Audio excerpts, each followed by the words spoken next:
الذين أنعمت عليهم غير المغضوب عليهم ولا الضالين آمين. بسم الله الرحمن الرحيم. السلام عليكم ورحمة الله وبركاته. الحمد لله رب العالمين، والصلاة والسلام على أشرف الأنبياء والمرسلين سيدنا ومولانا محمد وعلى آله وصحبه أجمعين. سبحانك لا علم لنا إلا ما علمتنا إنك أنت العليم الحكيم، ولا حول ولا قوة إلا بالله العلي العظيم. اللهم صل على سيدنا محمد الفاتح لما أغلق والخاتم لما سبق ناصر الحق بالحق والهادي إلى صراطك المستقيم وعلى آله حق قدره ومقداره العظيم. سبحانك لا علم لنا إلا ما علمتنا إنك أنت العليم الحكيم. اللهم لا سهل إلا ما جعلته سهلا وأنت تجعل الحزن إذا شئت سهلا. رب اشرح لنا صدورنا ويسر لنا أمورنا برحمتك يا أرحم الراحمين. ربنا زدنا علما وارزقنا فهما برحمتك يا أرحم الراحمين. أما بعد. Alhamdulillah, pertama dan selamanya marilah kita panjatkan puji dan syukur kita kepada Allah Subhanahu wa ta'ala, yang mana dengan limpah dan kurnianya masih lagi kita diberikan kesempatan pada malam ini untuk kita menyambung sesi kuliah kita. Seterusnya tidak lupa kita panjatkan selawat dan salam kita ke atas junjungan besar Nabi Muhammad sallallahu alaihi wasallam, yang mana dengan keberkatan baginda Nabi sallallahu alaihi wasallam menyebarkan dakwah iman, menyebarkan dakwah Islam yang kita nikmati, yang kita kecapi pada hari ini. Yang saya hormati Tuan Pengurusi Barisan Imam, Tuan Bilal, Tuan Siap dan seluruh ahli jawatan kuasa masjid, seterusnya muslimin dan muslimat, mukminin dan mukminat, hadirin dan hadirat, tuan-tuan, puan-puan, para asatizah, tuan-tuan guru, alim ulama, ibu-ibu, ayah-ayah yang dirahmati Allah Subhanahu wa ta'ala. Hadirin yang dirahmati Allah Subhanahu wa ta'ala, InsyaAllah malam ni kita sambung bacaan hadis kita, itu kitab Iqdul Yawaqid Al-Jawhariyah fi Syama'il Al-Muhammadiyah wal Akhlaqil Mustafawiyah. Kita sambung pada hadis yang ke-41, iaitu di bawah tajuk Sifatu Akli Rasulullah sallallahu alaihi wasallam, iaitu sifat makannya Nabi sallallahu alaihi wasallam. Bismillahirrahmanirrahim. Qala musannif rahimahullahu ta'ala wa nafa'na bi ulumihi wa bi ulumi masyayikhina fid darain amin. Sifatu akli Rasulullah sallallahu alaihi wasallam, sifat makannya Rasul sallallahu alaihi wasallam. Hadis yang ke-41, An Abi Juhaifah radhiyallahu anhu qala an-nabiy sallallahu alaihi wasallam amma ana fala akulu muttaki'an. Hadis daripada Abi Juhaifah radhiyallahu anhu qala, katanya, qala an-nabiy sallallahu alaihi wasallam, telah bersabdalah Nabi sallallahu alaihi wasallam, amma ana, adapun aku, fala akulu muttaki'an, maka aku tidak makan dalam keadaan aku bersandar. Jadi macam Allah Subhanahu wa ta'ala, ini salah satu hadis yang dibawa datang di dalam bab bagaimana Nabi sallallahu alaihi wasallam makan, ataupun bagaimana sifat keadaan Nabi sallallahu alaihi wasallam makan. Jadi hadis yang daripada riwayat daripada Abi Juhaifah Dia kata Nabi SAW dalam hadis ni, Nabi kata, aku tidak makan fala akulu muttaqian. Aku tak makan dalam keadaan aku bersandar. Maksudnya kalau Nabi SAW makan, Nabi tidak akan bersandar pada sesuatu yang lain. Itu makna dia. Mana hadis dia? Nabi bila mana Nabi makan, Nabi dia tak makan dalam keadaan Nabi itu bersandar. Bukan maksud Nabi tak bersandar. Nabi bersandar tapi bukan ketika makan. Jadi waktu Nabi makan, Nabi tak akan bersandar. Tak kira lah kalau kita kan sandar atas kursi, ataupun sandar di tiang, ataupun sandar di dinding. Dia Nabi tak bersandar macam tu. Itu di antara sunnah jugalah. Sunnah Nabi SAW ketika makan. Jadi kalau kita nak ikut pada sunnah Nabi SAW, waktu mana kita makan, jangan kita bersandar. Tapi tak adalah kita katakan kalau bersandar waktu makan itu satu hukumnya haram. Tak juga. Cuma ini adalah yang afdalnya, yang terbaiknya, sebab kita mengikut daripada perbuatan Nabi SAW.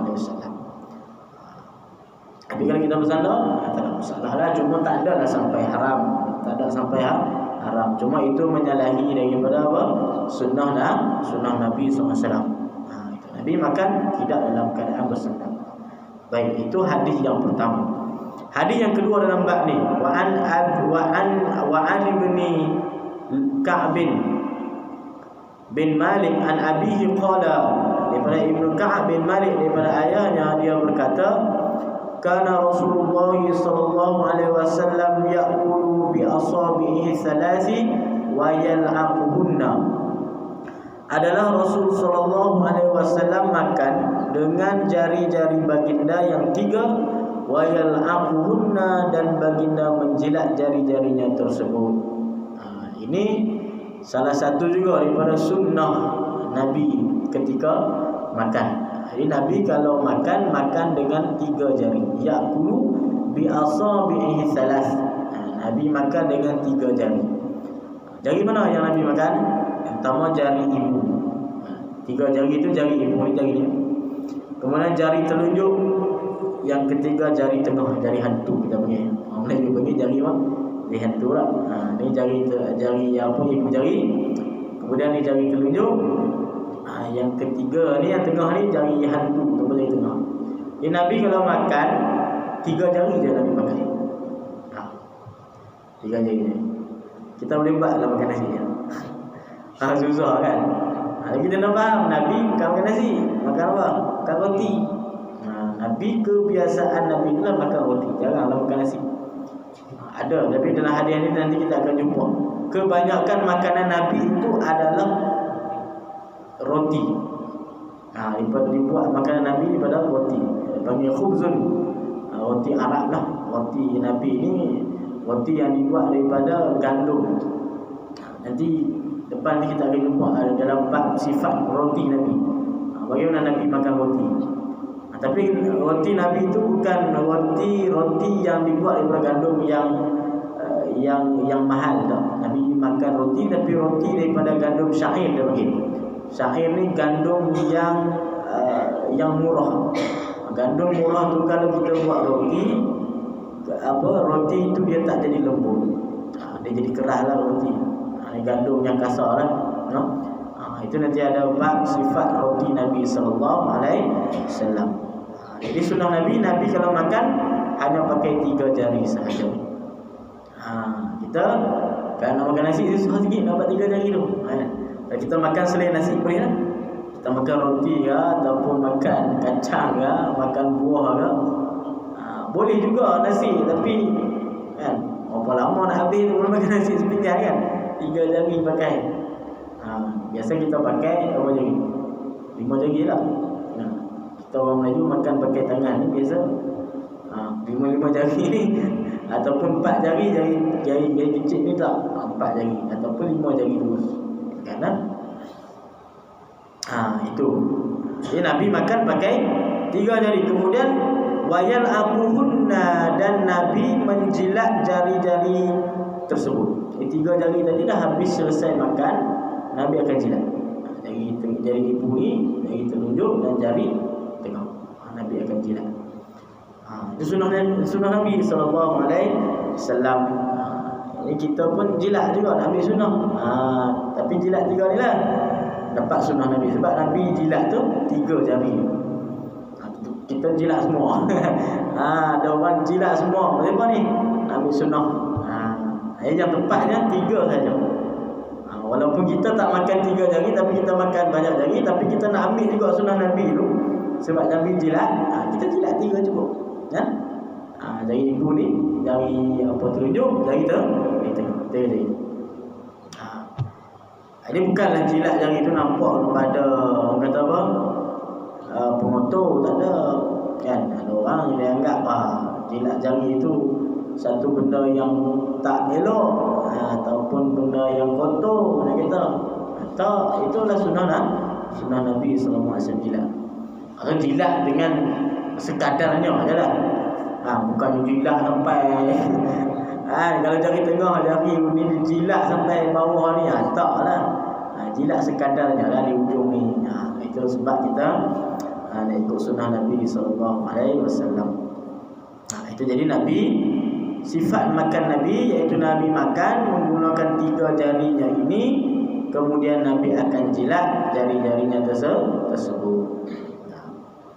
Sebab dalam masalah makan ni kita pakai 3 jari ataupun makan pakai tangan.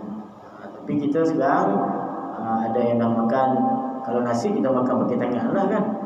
Tapi kalau mi, kalau bihun ataupun kita makan kotiau dan sebagainya, itu biasa kita tak makan pakai tangan, kita pakai sudu dan sebagainya. Itu ada masalah. Tak ada masalah, ikut kepada makanan yang kita makanlah. Tak munasabah ataupun tak kenalah makan mi kuah pakai tangan. Sebab apa? Nak ikut sunnah Nabi SAW. Tengoklah juga, tengok keadaan lah. Kan dia agama ni bukanlah maksudnya nak kena straight, tak juga. Tengok keadaan. Kalau memungkinkan makanan itu kita pakai tangan, lebih afdalnya kita pakai tangan. Tapi kalau makanan tersebut tidak memungkinkan untuk kita pakai tangan, pakailah sudu, pakailah garpu dan sebagainya. Itu pun tidaklah menjadi satu orang kata apa, pembahasan yang besar kata ini Yahudi sebagainya. Tak boleh lah. Ini bukan daripada ajaran Islam, tak boleh lah. Islam ni dia tengok juga keadaan tersebut. Baik, itu 2 hadis yang disebutkan di sini tentang sifatnya makan Nabi sallallahu alaihi wasallam. Kemudian kita masuk pada sifatul khubzi Rasulullah sallallahu alaihi wasallam. Sifatnya roti Nabi sallallahu alaihi wasallam. Kita nak sebut di sini tentang sifat roti Nabi SAW. Sebab Nabi SAW ni, Nabi ni paling banyak sekali makanan yang dimakan adalah roti lah. Sebab apa Melayu makan roti? Yang pertama sebab itu memang adat orang Arab. Nabi kita Muhammad SAW orang Arab. Jadi bila Nabi lahir dalam keadaan ataupun Nabi itu orang Arab, maka adalah adat-adat ataupun perkara-perkara yang Nabi buat itu kerana Nabi itu orang Arab. Kalau Nabi itu lahir pada orang Melayu, makan nasi ikut kan. Tapi tak ada lah, Nabi Melayu tak ada nama. Nabi Melayu, Rasul Melayu itu palsu kan. Kalau kita katakan, kalau Allah Ta'ala bangkitkan, utuskan seorang Nabi ataupun seorang Rasul pada orang Melayu, maka mestilah dia itu mengikut dengan kebiasaan orang Melayu, makan nasi orang Melayu. Tapi bila Nabi yang diutuskan itu daripada biasa orang Arab, maka orang Arab biasanya makan roti. Maka Nabi paling banyak makannya adalah roti. Itu satu, yang pertama sebab Nabi orang Arab. Yang kedua, kerana roti gandum itu adalah makanan yang murah. Makanan yang orang kata kebiasaan boleh dapat. Jadi kalau nak makan nasi atau makan kambing, makan selain pada roti itu adalah makanan yang mewah bagi orang Arab. Zaman itulah zaman Nabi SAW. Sebab tu Nabi paling banyak makan roti. Kerana Nabi SAW ini dalam kehidupan baginda terutamanya segala bab lah, termasuk dalam bab makan juga Nabi adalah orang yang sangat bersederhana di dalam hidupnya. Walaupun Nabi ini pangkat dia Nabi lah, Nabi pangkat Nabi, pangkat Rasul, kekasih Allah, manusia yang paling mulia. Tapi Nabi hidupnya adalah hidup seadanya, qanaah, hidupnya zahid, zuhud, hidupnya itu tidak bermegah-megahan, tidak bermewah-mewahan dan sebagainya. Walaupun Nabi itu pangkat yang paling tinggi di kalangan manusia. Baik.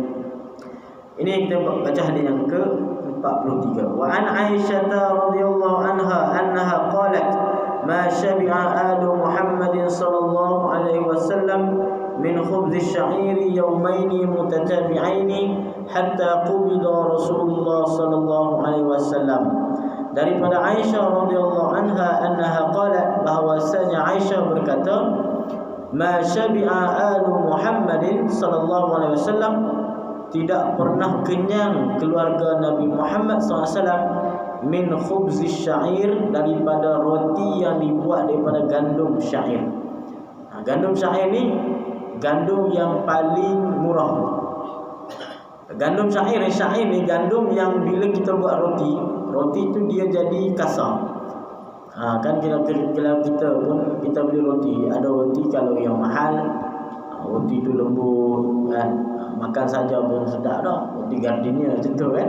Tapi kalau kita beli roti yang murah, yang murah harga dia tak lembut, tak kenyal macam dia, keras kan, roti tu jadi keras sebagainya. Begitu juga zaman Nabi ni ada roti yang dibuat daripada gandum syair. Gandum syair ni gandum yang paling murah. Kita panggil grade yang low lah, grade yang bawah gandum. Dia bila buat roti tu akan jadi keras. Dia tak lembut elok. Jadi Nabi tu makan roti tu. Jadi Nabi makan roti tersebut. Jadi Aisyah kata tak pernah keluarga Nabi Muhammad kenyang daripada makan roti gandum yang kasar tadi, yaumaini mutatabi'ain, 2 hari berturut-turut, hatta qubida Rasulullah sallallahu alaihi wasallam, sehinggalah diwafatkan Nabi sallallahu alaihi wasallam. Ini nak kata apa?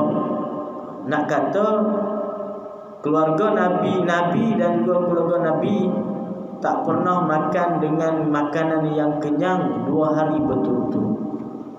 Walaupun makanan itu daripada roti yang gandum yang kasar tadi. Ini nak tunjukkan apa ni? Nak tunjuk kata sederhananya hidup seorang Rasulullah SAW. Nak tunjuk kata sederhananya hidup seorang kekasih Allah. Maksudnya tak pernah kenyang tu bukan tak makan, tapi makan sekadarnya saja, cukup-cukup je. Makanan yang ada kat rumah Nabi ni cukup-cukup saja. Tu pun makanan yang paling murah dah. Kan? Makanan yang paling murah dah. Tak pernah kenyang dulu selama 2 hari, Aisyah kata. Itulah nak kata qanaahnya kehidupan Nabi sallallahu alaihi wasallam. Sebab tu kalau kita baca-baca hadis yang lain, kan, bila mana Nabi kata ke Aisyah, kan, apa yang ada di dapur kita hari ni, Aisyah kata tak ada apa wahai Rasulullah. Esok pula kata apalah Nabi kita puasa. Kan, esok pula apa yang ada dapur kita hari ni wahai Aisyah? Aisyah kata tak ada apa wahai Rasulullah SAW. Kan? Tak ada. Kan Nabi puasa. Nabi puasa. Itu. Nak kata apa nama zahidnya ataupun sederhananya hidup seorang kekasih Allah. Sehingga kan satu ketika kan ada sahabat-sahabat datang dekat Nabi mengadu lah kan. Sahabat-sahabat dulu kalau ada masalah-masalah, ketika adanya Nabi SAW, Nabi ni tempat mengadu lah kan. Tempat jadi kalau ada masalah, ada apa, semua akan rujuk Nabi SAW. Jadi ada sahabat datang, wahai Rasulullah, kami ni dah sehari dah tak makan. Lalu mereka buat apa? Mereka buka ataupun selok kan, buka baju mereka tu, mereka tunjuk perut mereka yang diikat dengan batu. Itu sahabat Nabi kan. Nak kata apa, lapar, ikat perut sebab tak ada makanan. Sahabat Nabi datang dekat Nabi. Datang mengadu kat Nabi, "Ya Rasulullah, kami dah sehari dah tak makan ni." Mereka tunjuk, kata betul mereka tak makan ni, tunjuk ada ikatan batu di perut mereka. Kan? Kemudian Nabi buat apa? Nabi pun buka baju dia, baju baginda. Nabi pun tunjuk juga ada 2 batu dekat perut Nabi SAW. Sahabat-sahabat ikat batu satu je. Nabi juga ikat batu 2 batu. Nak kata apa tu? Nabi pun lapar juga. Nabi pun tak makan juga waktu tu. Nah, itu kehidupan Nabi SAW. Adakah itu kita katakan itu sebenarnya Nabi hidup macam tu adalah pilihan Nabi sendiri. Nabi hidup macam tu, hidup dalam keadaan tidak mewah, makan seadanya, makan hanya cukup-cukup, pakai pun pakaian yang ada, kita panggil qanaah. Dalam agama kita dia panggil qanaah. Bersifat qanaah ni bersifat hidup dalam keadaan sederhana, hidup dalam keadaan apa yang ada. Maksudnya apa yang Allah Ta'ala kurniakan itulah. Tidak tamak untuk mencari kepada dunia, itu makna qanaah. Nabi hidup dalam keadaan qanaah tersebut adalah pilihan Nabi. Kan? Boleh saja Allah Ta'ala nak bagi Nabi jadi kaya, boleh tak masalah. Bahkan Jibril kata, "Wahai Muhammad, kalau kamu nak aku tukarkan bukit ni menjadi emas, aku akan tukar dengan izin Allah."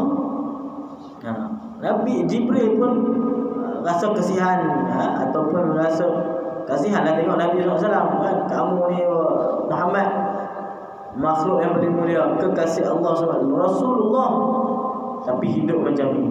Tengok orang yang kafir, orang yang kufur pada Allah, Raja Persia waktu tu megah dengan kemewahan, Raja Rom waktu tu megah dengan limpah harta, tapi mereka kufur pada Allah, tapi mereka hidup hebat. Kamu wahai Rasulullah, kekasih Allah, tapi hidup dalam keadaan kesenangan. Kalau kamu nak aku tukarkan bukit ini menjadi emas, maka aku boleh tukarkan, nak bagi kat kamu. Apa Nabi kita tidak perlu, kan? Tak perlu, sebab Nabi bukan nak semua perkara tersebut. Itu nak kata kesederhanaannya hidup Nabi SAW. Sampaikan Nabi makan pun makan yang paling low sekali.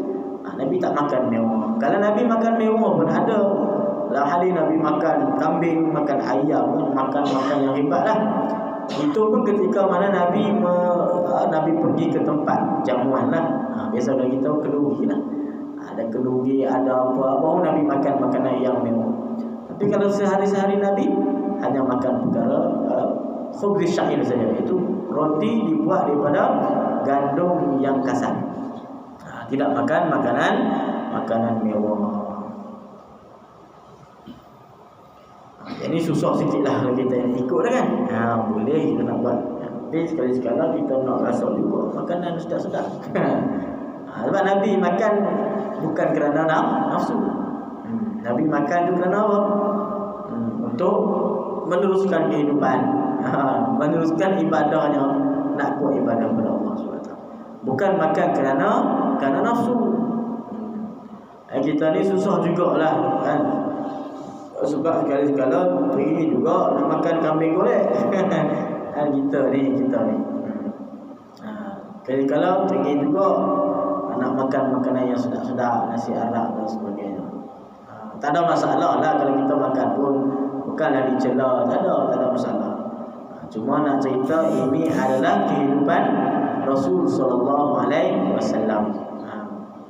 Kemudian hadis yang seterusnya, wa an ibni Abbas radhiyallahu anhuma qala kana Rasulullah sallallahu alaihi wasallam yabitu al-layali al-mutatabi'ata tawiyan huwa wa ahluhu la yajiduna 'isha'an wa kana aktsaru khubzihim khubz asy-sya'ir. Daripada Ibnu Abbas radhiyallahu anhu katanya, kana Rasulullah adalah Rasulullah sallallahu alaihi wasallam yabitul layaliyal mutatabi'ata tawiyan huwa wa ahluhu. Nabi SAW bermalam beberapa malam dalam keadaan lapar baginda Nabi dan juga keluarganya. Ibn Abbas kata Nabi dan keluarga Nabi pernah bermalam beberapa malam berturut-turut tawiyan dalam keadaan berlaparan. La yajiduna isya'an, mereka tidak ada makanan malam. Makan malam mereka tak ada. Wa kana aktsaru khubzihim, adalah kebanyakan roti Nabi ni khubz asy-sya'ir, iaitu roti dibuat daripada gandum yang syair, gandum kasar kita sebut tadi. Jadi hadis daripada Ibn Abbas kata Nabi SAW dan keluarga baginda pernah tidur beberapa malam dalam keadaan lapar. Yabitul layali mutatabi'an ni berturut-turut. Beberapa malam berturut-turut Nabi SAW dan keluarga baginda tidak makan. Maksudnya tak ada makan malam. La yajiduna isya'an, mereka tak ada makan malam. Itu bayangkan tuan-tuan kan. Ini bukanlah subhanallah, ini Rasulullah. Rasulullah. Kalau kita katakan pemimpin segala pemimpin, raja segala raja, sultan segala sultan. Tapi kehidupan baginda Nabi, tengok macam mana pernah Nabi tidur dalam keadaan tidak makan beberapa malam. Nabi dan juga keluarga Nabi. Sebab tu kita hari ini bila ada makanan apa semua ni, kita kena bersyukur kepada Allah Subhanahu wa taala. Allah Taala masih lagi melimpahkan rezekinya kepada kita. Walaupun ibadah kita tak setanding dengan ibadah Nabi SAW, itu nak menunjukkan sifat pemurahnya Allah Subhanahu wa taala. Allah Taala bagi semua, bagi. Itu masuk dalam sifat Ar-Rahman kan? Sifat Ar-Rahman Allah Subhanahu wa taala. Allah Taala tak kedekut. Allah Ta'ala tidak berkira untuk bagi segala nikmat kepada hamba-hambanya, walaupun mereka itu tidak sembah dia. Masuk semua. Orang yang sembah dia, orang yang tak sembah dia, masuk semua. Dalilnya apa? Orang yang kafir pun lebih hebat lagi daripada orang yang beriman. Orang yang kafir pun makan lagi mewah daripada orang beriman. Kehidupan orang kafir pun lagi hebat daripada orang beriman. Harta yang dimiliki oleh orang kafir pun lagi banyak daripada orang beriman. Itu semua siapa bagi? Allah Ta'ala bagi. Allah Ta'ala bagi. Tapi kenapa Allah Ta'ala bagi? Kerana adanya sifat Ar-Rahman Allah Ta'ala. Allah Ta'ala tak kedekut. Allah Ta'ala bagi semua. Tanpa dia memilih sama ada hamba itu beriman dekat dia ataupun tidak. Baik, itu hadis daripada Ibnu Abbas. Jadi kita ni tak ada lah sampai tahap macam ni. Tak ada orang beberapa malam tak makan. Mungkin kerana diet tak makan, iyalah. Tapi bukan makan sebab kita tak ada makanan, tak ada. Alhamdulillah lah, itu adalah rezeki Allah Ta'ala bagi dekat kita. Ini juga ada namanya ujian Allah Ta'ala bagi kat Nabi. Nak tengok Nabi ni sabar ataupun tidak. Sabar ataupun tidak dengan ujian Allah Ta'ala bagi pada Nabi SAW. Dan ini juga menjadi ibrah, menjadi satu pengajaran kepada umat Nabi sallallahu alaihi wasallam. Pengajaran kepada kita. Kita dapat mengambil iktibar daripada kisah-kisah yang kita baca ini, supaya lebih kuat iman kita ini kepada Allah Subhanahu wa taala. Dan supaya kita menzahirkan nikmat syukur kita. Menzahirkan nikmat syukur kita, tak tertinggal kepada segala nikmat yang Allah Ta'ala bagi kepada kita. Walaupun kadang kita ini ada banyak buat salah dengan Tuhan. Walaupun kadang kita ini ada banyak buat dosa dengan Allah SWT, tapi masih lagi Allah Ta'ala tidurkan kita tiap-tiap malam dengan keadaan kenyang. Tak ada rasa lapar. Tak ada rasa makanan tak cukup. Sentiasa makanan kan ada. Kalau tak cukup pun mungkin itu adalah pilihan. Pilihan seorang itu dia nak hidup dalam keadaan macam tu. Ada kan orang yang memang dia pilihan dia memang keadaan hidup dalam keadaan makan makanan yang biasa-biasa. Ada. Kan ada alim ulama kita kan yang kehidupannya hanya makan nasi dengan garam. Ada. Diceritakan apa seorang ulama, tuan guru Cik Kok Diang di Kedah dulu. Dia ni dia tak pernah makan, satu makan yang di kedai tak pernah lah. Yang kedua, dia ni dikatakan dia hanya makan nasi kemudian dengan garam sahaja. Paling kuat pun nasi, garam, kemudian mungkin ada kacang dan sebagainya gitu. Dia tak banyak makan makanan berdarah, dia tak makan. Boleh makan nasi dengan garam dia tak boleh makan. Nak try boleh lah. Nak makan untuk jadi amalan kita. Itu siapa nak makan nasi dengan garam? Ada orang yang hanya makan roti saja sepanjang hidup dia, ada. Ada. Haji Tayyib nama dia dulu, dah wafat dah. Haji Tayyib Al-Makki nama dia. Dia pergi Mekah, duduk di Mekah lama. Bila dia balik pun ke Malaysia ni pun dia hanya makan roti saja. Dia tak makan benda nasi, dia tak makan roti saja. Itu mungkin kerana kebiasaan dia makan macam tu. Baik. Itu hadis yang kedua. Jadi Nabi SAW pernah bermalam beberapa malam dalam keadaan lapar, tidak ada makan malam. Kemudian wa an Masruqin qala dakhaltu ala Aisyah radhiyallahu anha fada'at li bi ta'am. Daripada Masruq qala, katanya, dakhaltu ala Aisyah, aku masuk berjumpa dengan Aisyah radhiyallahu anha, fada'at li bi ta'am, maka aku dibawakan dengan makanan. Wa qalat, dan katanya, iaitu kata Aisyah, ma ashba'u min ta'amin, aku tidak pernah kenyang daripada makanan, fa asya'u an abkiya illa bakaitu, sehinggalah aku menangis. Qala, kata Masruq, qultu lima, Masruq bertanya pada Aisyah, kenapa? Qalat, Aisyah berkata, adhkurul hal allati faraqa 'alaiha Rasulullah sallallahu alaihi wasallam ad-dunya. Aku mengingati keadaan yang Rasulullah sallallahu alaihi wasallam meninggalkan dunia ini. Wallahi ma syabi'a min khubzin, demi Allah Rasul sallallahu alaihi wasallam tidak pernah kenyang, min khubzin daripada roti, walahmin dan daripada daging, marrataini fi yaumin, dua kali pada satu hari. Jadi sahabat ni Masruq, dia pernah berjumpa dengan Aisyah ni, cerita ni lepas daripada wafatnya Nabi SAW. Dia berjumpa dengan Aisyah, kemudian Aisyah sediakan makanan, Aisyah dalam keadaan menangis. Aisyah sediakan makanan kat dia, bawa makanan, awak keluar makan makanan, kemudian Aisyah menangis. Dia tanyalah, Masruq dia tanya, wahai Aisyah, kenapa kamu menangis?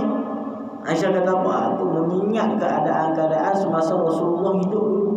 Rasulullah dulu tak pernah kenyang daripada makan roti dan makan daging, marrataini, pada satu hari, dua kali pada satu hari. Rasulullah SAW pada waktu hidup dulu, sehari itu tak pernah kenyang sebenarnya Nabi daripada makan roti dan juga makan daging. Itu nak cerita apa? Ini pun nak cerita tentang sifat makan ataupun sifat roti Nabi SAW. Nabi ini tak pernah kenyang makannya. Makan Nabi tak pernah kenyang. Itu. Sebab apa hadirin mati Allah Subhanahu wa taala? Sebab Nabi sallallahu alaihi wasallam yang kita sebut tadi, Nabi makan bukan kerana nafsu. Sunnah Nabi SAW makan berhenti sebelum kenyang. Makan dalam keadaan makan, berhenti sebelum kenyang. Kita lepas daripada kenyang ataupun terlebih kenyang baru kita berhenti. Nabi makan dia agak nak kenyang akan berhenti. Itu sunnah Nabi SAW. Kalau kita terlebih sebelum kenyang itu tambah lagi, kan tak cukup. Dah kenyang pun tak cukup, tambah lagi dah bagi rasa macam nak pecah perut, baru berhenti. Contoh.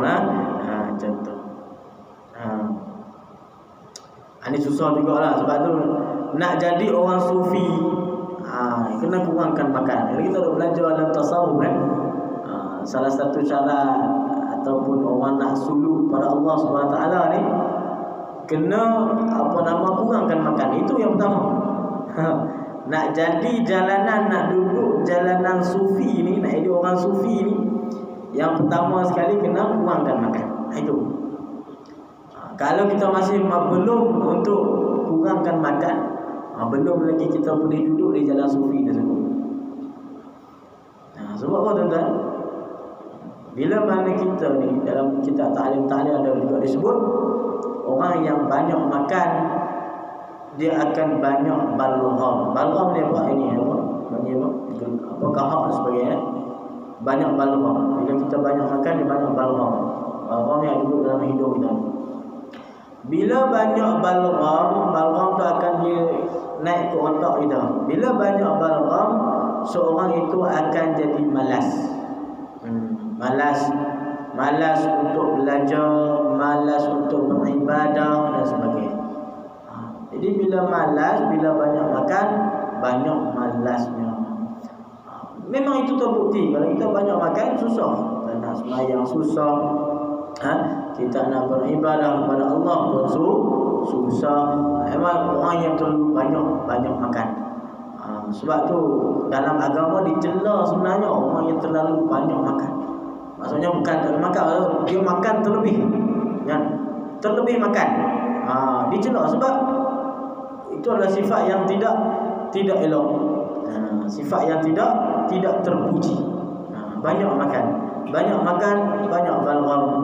Bila banyak balgham, badan kita ataupun diri kita ni akan jadi malas untuk beramal ibadah, jadi malas untuk menuntut ilmu, jadi malas untuk sembahyang dan sebagainya. Sebab tu nak duduk pertama kali di dalam jalan sufi, jalan kita suluk pada Allah SWT, yang pertama kena kurangkan makan. Sebab tu kalau orang tarikat kan, tuan-tuan tengok orang tarikat yang suluk kan, ada buat suluk. Kalau tarikat Naqsyabandi ni dia ada suluk. Tarikat ada banyak kan. Kalau tarikat Naqsyabandi dia ada suluk, Naqsyabandi Khalidi. Dia ada ibadah suluk. Ada ibadah suluk tu dia ada makanan-makanan yang tidak dibenarkan. Salah satunya makanan berdarah. Telur tak boleh, ikan tak boleh, ayam tak boleh. Dalam ibadah suluk. Sebab ibadah suluk tu dia kita nak sembahyang, nak apa, nak berzikir apa semua. Jadi kena kurangkan ataupun potongkan makanan yang berdarah tersebut. Hanya makan nasi ataupun dengan tempe ke, dengan kacang ke, dengan sayur ke, ganti kepada lauk tadi. Supaya apa? Supaya badan kita itu ringan, badan kita itu tidak. Bila makan makanan berdarah ni, satunya lagi nafsu pun kita akan lebih kuat. Makan makanan yang berdarah sebenarnya itu menaikkan nafsu seorang tersebut. Kalau kita nak melemahkan nafsu dengan kurangkan makan. Bukan tak makan tu, kurangkan makan dan juga kurangkan ataupun tidak makan makanan yang berdarah tersebut. Jadi banyak makan, nafsu kita pun akan lebih kuat. Kalau kurang makan, nafsu kita pun akan lemah. Sebab itulah orang dalam hadis Nabi itu, orang yang tidak mampu untuk menahan nafsunya kena buat puasa. Kan? Kena buat puasa. Itu dalam hadis, ya ma'syarasy syabab, man istata'a minkum al-ba'a falyatazawwaj fa innahu aghaddu al-basar wa ahsanu lil-farj wa man lam yastati' fa 'alayhi bis-siyam fa innahu lahu wijah. Ini hadis tentang kahwin ya. Nabi tahu, ya ma'syarasy syabab, wahai sekalian pemuda, man istata'a minkumul ba'a falyatazawwaj. Barang siapa yang daripada kamu tu mampu untuk berkahwin, falyatazawwaj, hendaklah dia berkahwin. Fa illam yastati' fa bisawmi. Orang yang tak mampu hendaklah berbuat puasa. Kenapa? Fa innahu lahu wijah. Kerana dengan puasa itu dia dapat mengekang daripada nafsu. Itu kita faham bahawa orang yang banyak makan, nafsu pun akan lebih. Bila nafsu lebih, sudah susah. Kita nak sembahyang susah, kita nak beribadah pun susah. Sebab itu syarat utama untuk kita duduk menjadi orang sufi ini kena kurang makan. Kita jumpa orang sufi, ahli-ahli tasawuf ni, orang yang orang sufi lah kita kata, orang sufi. Dia orang kurang makan. Makan dia tak banyak. Makan tu sikit je makan. Kalau kita tengok aja Allah, kan macam mana kita nak jadi macam tu? Kita makanan makan tu pun kita dah tak boleh dah ikut. Tu. Baik. Kembali sini lagi. Kemudian kita baca satu hadis. Wa an Anas radhiyallahu anhu qala ma akala Rasulullah sallallahu alaihi wasallam ala khiwan wala akala khubzan muraqqaqan hatta mata. Daripada Anas radhiyallahu anhu qala, kata Anas, ma akala Rasulullah sallallahu alaihi wasallam tidak pernah makan ala khiwan. Khiwan ni tempat hidangan makan. Wala akala khubzan muraqqaqan hatta mata, dan Rasulullah tidak pernah makan roti yang lembut hatta mata, sehingga Rasulullah wafat. Rasulullah wafat tak pernah makan makanan yang sedap.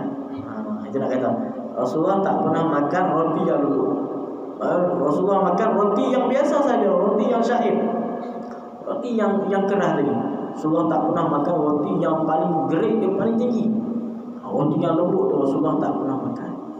Adapun makanan yang sedap Rasulullah pernah makan, tapi itu adalah makanan yang dihidangkan kepada Nabi, bukan di rumah Nabi. Nabi makan kambing. Adalah hadis kan, ada Nabi makan kambing kan. Kambing di bahagian paha kan.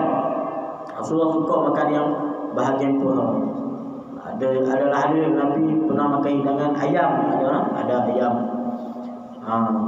Itu semua adalah hidangan yang dihidangkan kepada Nabi SAW. Tapi makanan sehari-hari Nabi adalah khubz syair tadi. Roti yang dibuat daripada gandum yang kasar, gandum yang low grade, dia punya grade itu yang paling rendah. Itulah sifat-sifat makan Nabi SAW. Kesimpulannya apa yang kita dapat ni? Itu adalah semua itu menunjukkan apa? Sederhananya Nabi SAW dalam kehidupan baginda. Walaupun baginda Rasul SAW adalah manusia yang paling mulia, tak ada manusia yang paling tinggi lagi darjat, tak ada manusia yang paling tinggi lagi tempatnya di sisi Allah berbanding dengan Rasulullah SAW. Tapi walaupun begitu kehidupan Nabi macam mana, dan juga Nabi sebagai seorang pemimpin tu, Nabi di Madinah, Nabi sebagai seorang pemimpin, sebagai sultan, sebagai raja, sebagai Perdana Menteri di negara Islam Madinah. Tapi tengok kehidupan seorang pemimpin macam mana. Itu juga dapat iktibar kepada umat Nabi supaya mengikut dengan apa yang kehidupan Rasul sallallahu alaihi wasallam. Wallahu a'lam bishawab. Tuan-tuan hadirin Allah Subhanahu wa taala, sampai situ dulu. Bismillahirrahmanirrahim. Alhamdulillahirabbil alamin. Salatu wassalamu ala asyrafil mursalin wa ala alihi wa sahbihi ajma'in. Allahumma faqihna fid din wa 'allimna ta'alna min ibadikas salihin. Allahumma arina al-haqqa haqqan warzuqna ittiba'a wa arina al-batila batilan warzuqna ijtinaba. Rabbana atina fid dunya hasanah wa fil akhirati hasanah wa qina adzabannar. Sallallahu alaihi wasallam Muhammadin wa alihi wasallam. Assalamualaikum warahmatullahi wabarakatuh.